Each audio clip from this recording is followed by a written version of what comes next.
Hey, thanks for being a part of a life group, and I do hope you brought your forward booklet. We'll be using those each week. They have sermon notes that you can write down and then discussion questions for your life group. So super glad you're jumping in on this.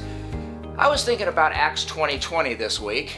It says that Paul taught publicly, like in big groups, and from house to house in small groups. And it's Acts 20:20. And so people have said that clear vision, like 2020 vision, happens when Christians meet in big groups and in small groups. Because you can do stuff in big groups that you can't really pull off in small groups. And then there are things you do in small groups that you can't duplicate in a big group. So thanks for your commitment to being a part of life groups.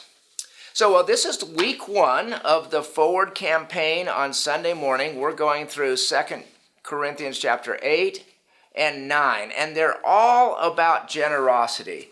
And the title of this week's talk is Irrational, and then in parentheses, Rational Giving. Here's the deal. Paul was writing to a church in southern Greece, Corinth, and he was talking about 3 churches in northern Greece.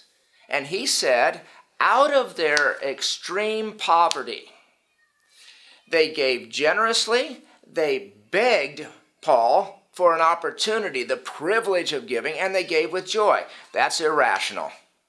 It's just not logical. When you're in extreme poverty, you don't give sacrificially, you don't beg to give, and you don't give with joy. But what is irrational to us is rational to God.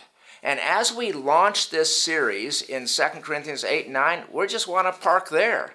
And this week, I hope that as you charge through the questions, you especially make sure you leave time for questions 5, 6, and 7.